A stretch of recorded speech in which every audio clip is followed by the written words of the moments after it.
서울에서 살고 있는 33세 여성입니다. 여러분은 혹시 벼락을 맞아본 적이 있으신가요? 저는 7년 전에 벼락을 맞았습니다. 그냥 벼락이 아니라 돈벼락을 맞았던 거예요. 그것 때문에 제 인생은 확 달라졌습니다. 가난한 집에서 태어나서 제대로 먹지도 못했고 좋은 옷 한 번 입어보지 못하고 자란 저는 성인이 된 뒤에도 늘 돈 걱정을 달고 살게 되었어요. 그렇게 하루하루 희망도 없이 힘들게 살아가고 있었는데 믿을 수 없는 기적이 일어났습니다. 하루아침에 20억을 손에 쥐게 된 거죠. 제가 그런 엄청난 돈을 손에 쥐게 된 데는 기가 막힌 사연이 있지만 정말 어처구니 없는 일은 제가 갑부가 된 다음에 일어났습니다. 돈이 없다고 저를 사람 취급도 하지 않던 인간들이 돈 냄새를 귀신같이 맡고 제 주위에 꼬여들어 빌붙으려고 하는 거예요. 그러다 제 돈에 눈독을 들이지 않는 성실하고 착한 남자를 만나서 결혼을 하게 되었는데 그때부터 제 인생은 완전히 지옥으로 떨어지게 되었습니다. 지금 생각해도 그 인간에게 당한 처참한 기억이 떠올라 피가 거꾸로 솟을 지경입니다. 돈이 없을 때는 돈만 있으면 세상 그 누구도 부러울 것 없이 행복하게 살게 될 거라고 생각했는데 전혀 그렇지가 않았습니다. 지금 제 글을 보고 계신 분들 중에서도 돈벼락 한번 맞아봤으면 소원이 없겠다고 생각하시는 분들 많이 계실 거라고 생각합니다. 그래서 돈벼락을 맞은 뒤에 제가 얼마나 기막힌 일들을 당했는지 들려드리기 위해 글을 올리게 되었어요. 제 부모님은 같이 건물 청소 일을 하셨어요. 배운 것 없이 몸을 쓰는 일을 하면서 어렵게 살았지만 세상 누구보다 성실하고 열심히 사는 분들이셨죠. 부모님은 아침부터 저녁까지 쉬지 않고 일을 했지만 청소일로 받는 쥐꼬리 같은 월급으로 살림은 전혀 나아지지 않았고 매일 돈 걱정을 하면서 살아야 했어요. 그러다 제가 고등학교에 들어가자 아버지는 제 학원비라도 벌어보려고 청소일을 마친 다음에 야간 배달일까지 하셨습니다. 엄마는 돈도 좋지만 그러다 몸 상한다며 말렸지만 아버지는 기어이 야간 배달 일을 하겠다고 하셨죠. 여보, 우리 형편이 한푼이 아쉬운 상황이지만 무리하지 말아요. 그러다 몸 상하면 어쩌려고 그래요. 다현이가 곧 고등학생이 되는데 다른 건 몰라도 학원이라도 보내야 될 거 아니야. 내가 알아서 할 테니까 당신은 걱정하지 마. 다현이 걱정하는 당신 마음은 알겠지만 당신이 힘들까봐 마음이 쓰여요. 난 괜찮다니까. 당신하고 다현이를 위해서라면 난 몸이 부서져도 웃을 수 있어. 아버지는 호기롭게 장담하고 배달 일을 시작하셨어요. 그런데 6개월 뒤에 엄마와 제가 우려했던 일이 기어이 터지고 말았습니다. 낮에는 청소를 하고 밤에는 오토바이 배달을 하며 무리하게 일을 하던 아버지가 과로로 쓰러지게 되었고 엄마 혼자 일을 하면서 생계를 책임지게 되면서 집안 형편은 더욱 기울어갔어요. 어떻게든 돈을 더 벌어보겠다는 아버지의 욕심은 정반대의 결과를 가져오고 말았던 거죠. 고등학생이 된 뒤 저는 수업이 끝나면 엄마가 하는 청소 일을 도와주기도 했어요. 시간이 지나 2년제 대학을 졸업한 다음에 취업을 하기 위해서 많은 노력을 했지만 번번이 실패를 거듭했어요. 몇 달 동안 수도 없이 이력서를 내고 면접을 보았지만 취업 빙하기를 뚫지는 못했죠. 제가 취준생의 신분으로 지내는 동안 아버지가 세상을 떠나셨어요. 오토바이 배달 일을 다시 시작했던 아버지는 사고로 머리를 크게 다치셨고 병원에서 응급수술을 받았지만 한 달을 넘기지 못하고 돌아가셨던 거예요. 이제 가장이 된 엄마는 혼자서 청소 일을 하면서 생계를 책임져야 했어요. 제가 도우려고 했지만 엄마는 고개를 흔들었습니다. 다현아, 넌 나를 도울 생각 같은 건 하지 말고 하루빨리 좋은 직장 잡고 착하고 멋진 남자 만나서 결혼할 생각을 해. 난 괜찮아. 엄마는 제 도움을 한사코 거절하셨지만 밤이 되면 온몸에서 밀려오는 통증을 참지 못하고 앓는 소리를 내셨어요. 보다 못한 저는 마냥 취업 준비라는 핑계를 대고 허송세월을 할 수는 없어서 급한 대로 편의점에서 알바를 시작했습니다. 30대 중반의 편의점 사장님은 오빠처럼 저를 잘 대해주었고 일도 어렵지 않아서 저는 일주일 내내 풀타임으로 일을 하게 되었죠. 그러다 편의점에 자주 들리는 단골 손님과 친해지게 되었어요. 50대 후반의 아저씨였는데 일주일에 2번은 꼭 저희 편의점에 들려서 로또를 사곤 했어요. 아저씨는 공사 현장에서 막노동을 한다고 하셨어요.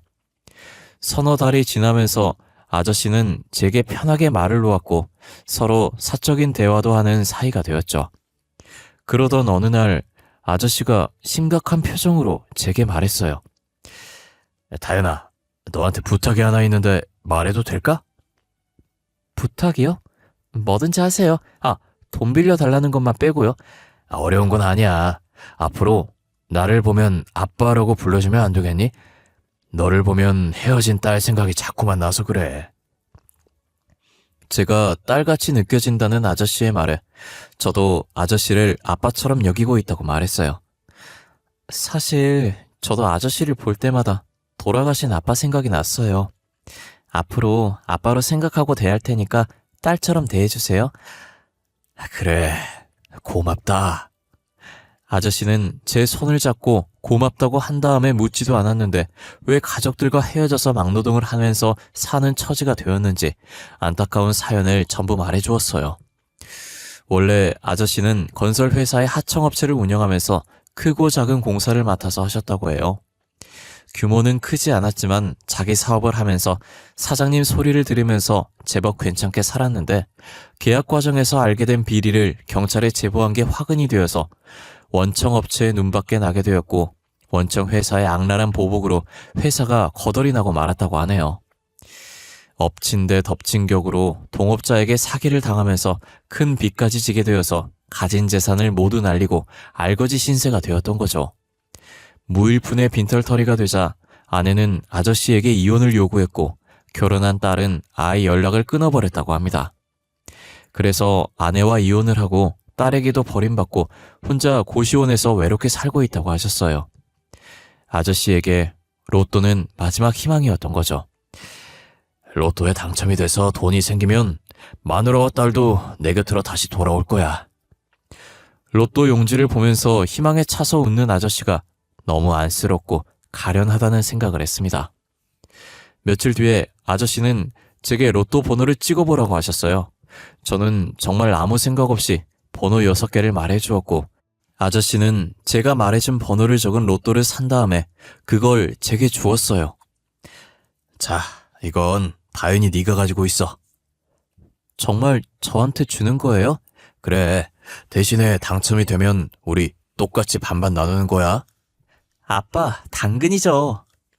하지만 저는 로또에 당첨이 될 거란 생각을 눈꼽만큼도 하지 않았어요. 그런데 아저씨가 편의점에 오지 않았습니다. 처음에는 바쁜가 보다 했는데 한 달이 넘게 모습이 보이지 않자 저는 걱정이 되었어요. 며칠 후에 편의점 사장님을 통해서 아저씨가 심장마비로 돌아가셨다는 말을 듣게 되었어요. 그때 불현듯 아저씨가 준 로또 용지가 생각이 났어요. 정말 한 달이 넘게 까맣게 잊어버리고 있었습니다. 전 당연히 떨어졌을 거라고 생각했지만 혹시나 하는 가벼운 마음으로 그 회차의 당첨번호와 맞춰보았는데 세상에 1등에 당첨이 된 거예요. 제가 찍어준 6자리 번호가 정확하게 일치했어요. 전 손이 부들부들 떨렸고 심장이 터질 것처럼 요동치기 시작했습니다. 내가 로또에 당첨이 되다니 현실이라고 믿을 수 없었어요. 하지만 날아갈 듯한 기쁨은 잠시였고 생각지도 못했던 엄청난 불행이 들이닥쳤습니다.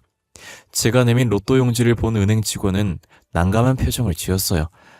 아휴, 이거 참 누가 당첨금에 대해서 지급정지 신청을 걸어두었네요. 네? 누가요? 그건 개인정보라서 저희들이 알려드릴 순 없고 하여튼 당사자가 연락을 해올 거니까 원만하게 해결하신 다음에 찾아오세요.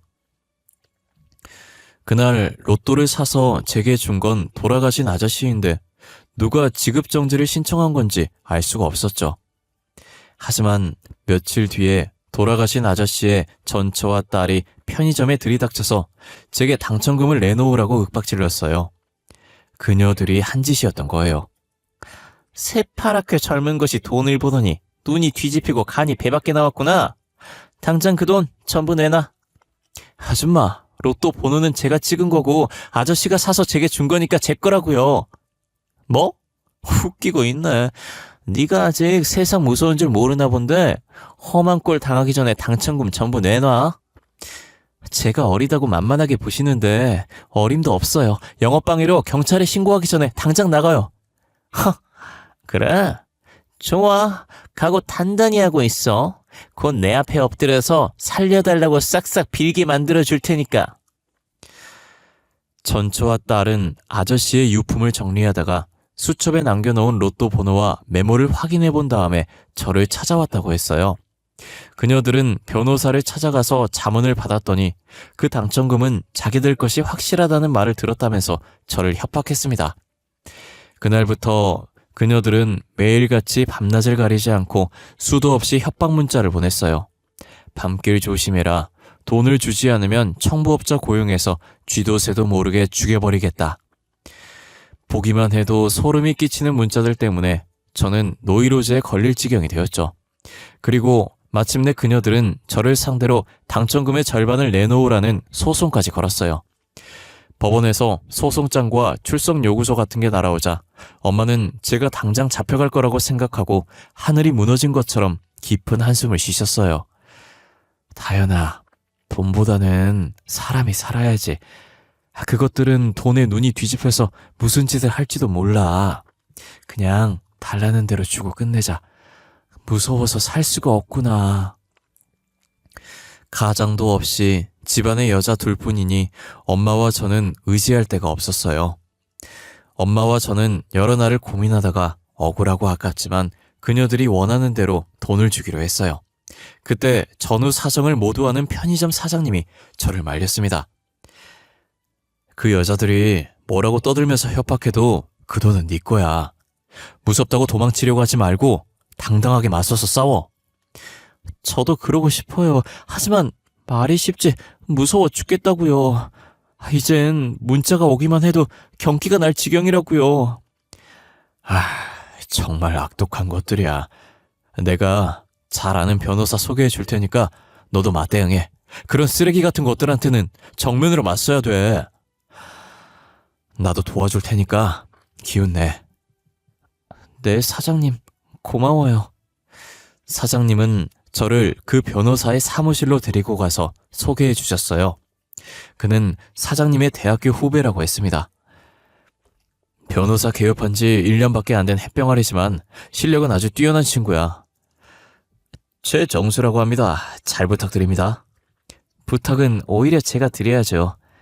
선배한테서 상황은 들어서 잘 알고 있어요. 이 소송은 무조건 다현 씨가 이기게 되어 있어요. 네? 정말요? 그럼요. 제가 보기에 그 여자들이 노리는 건 심리전이에요. 소송보다는 다현 씨를 괴롭혀서 돈을 뜯어내려는 수작이죠. 그러니 그 여자들 헛소리에 놀아나지 말고 버티기만 하면 됩니다. 그는 법에 대해서는 무지랭이인 제가 알아들을 수 있도록 쉽게 설명해 주었고 그를 만난 다음에 저는 천군만마를 얻은 것 같은 자신감이 들었어요. 제가 맞대응한다는 소식을 들은 그녀들은 더 집요하게 저를 괴롭혔습니다. 그러자 변호사가 나서서 그녀들을 경찰에 고발했고 그때부터 저는 그녀들의 협박 문자와 괴롭힘에서 풀려나게 되었습니다. 몇 달을 끌던 재판 결과 제가 이겼고 저는 당당하게 은행을 찾아가서 세금을 제하고 약 20억이 입금된 통장을 받았습니다. 그제서야 제가 돈벼락을 제대로 맞았다는 게 실감되었어요. 저는 이제 뭘 할까 여러 가지로 생각을 하다가 작은 카페를 차리기로 마음을 먹었어요. 그런데 제가 거액을 가지고 있다는 소문이 퍼지자 온갖 사람들이 저를 찾아와서 사정을 했습니다. 연락이 끊어졌던 친구부터 친척들까지. 평소에는 가난한 청소부의 딸이라고 사람 취급도 하지 않다가 이제는 제게 꼬리를 치면서 돈을 빌려달라고 아양을 떨었어요. 20대 중반의 젊은 여성이 갑자기 수십억을 가지게 되면서 저는 사람들이 돈 앞에서 얼마나 비굴해지면서 겉과 속이 달라지는지 똑똑하게 보게 되었어요. 1년이 지나면서 카페는 자리를 잡았고 엄마와 저는 넓은 아파트를 사서 이사도 했어요. 돈이 생기니 나이가 어린 여자라고 무시하는 사람은 하나도 없었고 모두들 제 비위를 맞추려고 굽신거렸습니다.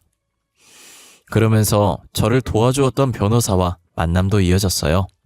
소송을 준비하면서 자주 만난 저희들은 서로에게 호감을 가지게 되었고 오빠 동생처럼 편하게 지내는 사이가 되었던 거죠.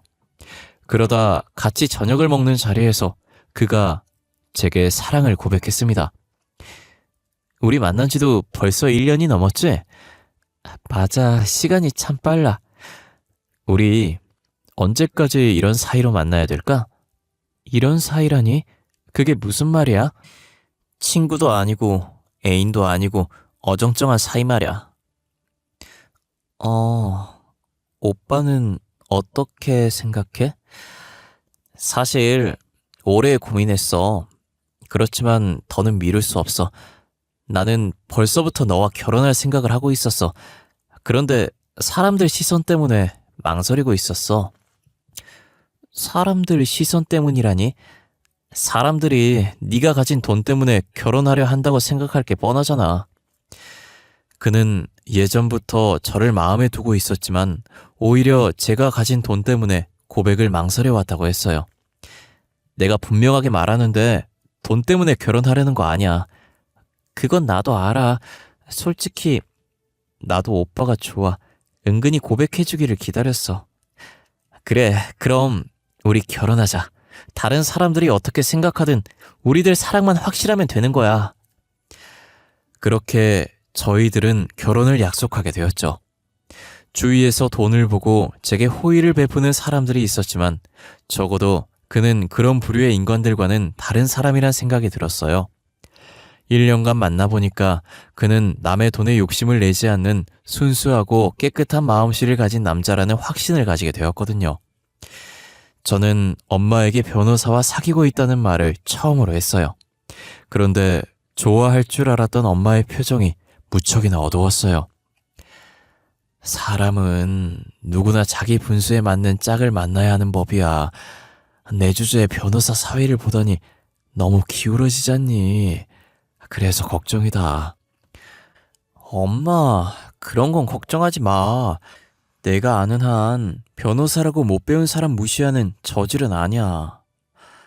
그러면 다행이다만 10길 물속은 알아도 한 길 사람 속은 모르는 법이야. 일단 한번 만나봐. 이번 주말에 집으로 데리고 올게. 엄마는 내세울 거 없는 저희 집안 형편을 걱정했지만 그를 만나자 엄마의 마음이 달라졌어요. 장모님, 제가 명색이 변호사이기는 하지만 자리를 잡으려면 아직 멀었습니다. 많이 부족하지만 다현이만은 세상 누구보다 행복하게 만들어줄 자신이 있습니다. 자네를 직접 보니 믿어도 될 것 같아. 제대로 배우지도 못하고 내세울 것도 없는 딸을 맡아주겠다니 정말 고맙네. 평생 둘이 의지하면서 잘 살아야 하네. 네, 장모님. 그래, 고맙네. 고마워. 대화를 하는 동안 엄마의 얼굴에서는 미소가 떠나지 않았습니다. 엄마가 마음에 들어하니 저도 기분이 좋았어요. 그런데 한 가지 걸리는 건 엄마가 너무 낮은 자세로 남편을 대하는 것이었죠. 사실 남편이 변호사라는 타이틀을 빼면 시댁도 재산이 많은 것도 아니어서 저희 집이 꿀릴 건 없었어요. 그런데도 엄마가 남편에게 고양이 앞에 쥐처럼 고개도 들지 못하는 걸 보니 은근히 짜증이 났습니다. 저는 남편이 간 다음에 엄마에게 따졌어요. 엄마, 우리가 죄인도 아닌데 왜 사위 앞에서 당당하지 못하고 고개를 조아려? 이거사, 아무리 시대가 달라졌다고 해도 남자 중심으로 돌아가는 게 세상이야. 여자는 그런 남자를 귀하게 모시고 살아야 하는 거야. 엄마, 조선시대에서 넘어왔어? 무슨 구닥다리 같은 소리래. 남자란 여자 하기 나름이다. 너는 그저 최서방 비위 거스르지 말고 살아. 다행히 너한테 돈이 제법 있으니 얼마나 다행이냐. 앞으로도 최서방이 돈 필요하다고 하면 따지지 말고 도와줘. 그게 내조를 하는 거라 생각해. 그건 내가 알아서 할게. 엄마는 변호사 사위의 마음을 잡으려면 가진 돈을 아낌없이 풀어야 한다고 말했어요. 저도 남편을 위해서라면 돈을 아낄 생각은 전혀 없었어요. 남편이 잘 되면 제게도 좋은 일이니까요. 결혼을 하고 나자 남편은 저와 엄마의 마음을 읽었는지 은근히 제게 돈을 요구했습니다. 아, 이번 달도 적자네. 정말 미치겠네. 월말이 되면 집에 들어온 남편은 제가 들으란 듯이 변호사 사무실이 적자가 난다는 말을 했어요. 아직 고정 고객이나 기업을 상대로 영업을 해서 큰 사건을 수임하려면 로비도 필요하고 들어가야 할 돈은 많은데 수입이 미치지 못한다는 거예요. 여보, 얼마나 모자라? 뭐, 한 달에 500 정도 마이너스야. 그 정도로 많아? 사건이 없다고 사무장이며 직원을 내보낼 순 없잖아. 나도 요즘은 영업하러 다니는데 경비도 많이 들고 한 번씩 대기업에 들어갈 때는 너무 부끄럽다고. 뭐가 부끄러워? 다른 변호사들은 외제차는 아니어도 최소한 국산 고급차 타고 다니는데 나만 중고 중형차 끌고 다니는 신세잖아. 비교되고 회사 경비들도 개무시한단 말이야. 그렇구나. 그럼 여보, 당분간은 사무실 운영비 내가 지원해 줄게. 그리고 당장 차부터 새로 뽑자. 우와, 그게 정말이야? 그럼 내가 가진 건 돈밖에 없잖아. 당신 최고야. 조금만 기다려. 2년 안에 내가 자리 잡아서 몇 배로 갚아줄 테니까. 신이 난 남편은 다음날 저를 외제차 매장으로 데리고 갔어요. 봐둔 모델이 있다고 했죠. 전 국산 차도 좋다고 넌지시 떠봤는데 남편은 굳이 최신 외제차를 고집했어요. 일단 외제차를 타면 고객들이 쳐다보는 눈빛이 달라져. 이게 모두 투자를 하는 거야. 그래, 이왕 결정했으니까 당신이 알아서 해. 남편은 VIP 대우를 받으면서 최신형 외제차를 일시불로 계약했고 그것을 시작으로 남편은 이제 대놓고 돈을 요구하기 시작했어요. 고객들하고 골프를 치기로 했는데 골프 세트를 새로 맞춰야 한다. 옷이며 신발이 필요하다고 했어요. 그때마다 저는 묻지도 따지지도 않고 남편에게 제 신용카드를 주거나 몇 천만 원씩 현금을 주었어요. 그러다 몇 달 뒤에 남편과 처음으로 돈 문제로 말다툼을 하게 되었습니다. 사건의 발단은 남편이 제게 말도 하지 않고 카드 대출을 받았던 거예요. 여보, 대출은 왜 받은 거야? 사무실에 쓸 데가 있어서 받았어. 당신은 몰라도 돼. 몰라도 된다니? 대출금이 내 통장에서 빠져나가잖아. 2천만 원을 어디에 썼는지 나도 알아야겠어. 참. 당신 그렇게 안 받는데 돈 좀 있다고 남편을 휘어잡으려고 들어? 고객들 만나고 영업하느라 썼다고 했잖아. 아니, 왜 소리를 지르고 난리야? 피곤해 죽겠는데. 돈 문제로 신경 긁으니까 그렇지. 내가 어디에 썼다고 설명하면 알아듣지도 못하는 무식한 주제에 참견을 하려고 들어. 뭐야? 당신 내가 가방끈이 짧다고 무시하는 거야? 됐어. 말꼬리 잡지 말고 잠이나 자. 남편은 수시로 제가 준 신용카드로 몇백만 원씩 썼는데 제가 따지고 들면 짜증만 냈어요. 그런 일이 반복되자 저도 신경이 날카로워져서 말다툼을 자주 하게 되었는데 그러다 남편이 화를 버럭 내더니 집을 나가버렸어요. 변호사 남편 덕에 사모님 소리 들을 때는 좋아라 하더니 돈 좀 썼다고 남편을 무시해? 나도 더 이상 못 참아. 남편은 짐을 챙기더니 친구 집으로 가버렸습니다. 제가 전화를 해도 받지도 않았고 문자는 씹어버렸어요. 사흘이 지나도 남편은 집에 들어오지 않았습니다. 그러다 남편의 친구에게서 전화가 걸려왔어요. 재수씨, 잘 지내셨어요? 네. 우리 그이랑 같이 지내시는 거 맞아요? 예. 안 그래도 그것 때문에 연락드렸어요. 정수 녀석이 화가 많이 났더라고요. 무슨 일인지 모르겠지만 재수씨가 넓은 아량으로 용서해 주세요. 제가 잘 달래서 오늘 집에 들여보낼게요. 네, 고마워요, 성현씨. 친구 말대로 남편은 그날 밤에 집에 들어왔어요. 저는 남편과 다시 싸우기 싫어서 앞으로 돈 문제를 따지지 않겠다고 약속까지 했습니다. 그런데 얼마 지나지 않아서 남편은 또 아무것도 아닌 일에 트집을 잡고 싸움을 걸었어요. 제가 참고 견디다가도 화가 폭발하면 남편은 바로 짐을 싸서 친구 집으로 가버렸습니다. 그렇게 한 달에도 사흘이나 길게는 일주일씩 친구 집에서 지내다가 화가 풀어지면 집에 들어오곤 했어요. 그런 일이 반복되자 저도 익숙해져 버렸어요. 남편 친구도 남편이 잘 지낸다고 말을 해서 그런 줄 알았는데 정말이지 충격적인 사실을 뒤늦게 알게 되었습니다. 그날도 남편은 제게 화를 내고 집을 나가버렸고 늘 있는 일이라서 며칠 뒤면 들어올 거라고 생각하고 있었는데 남편 친구가 전화를 해서 만나자고 했어요. 재수씨, 정수 문제로 꼭 드릴 말씀이 있어요. 가게 마칠 시간쯤에 제가 들릴게요.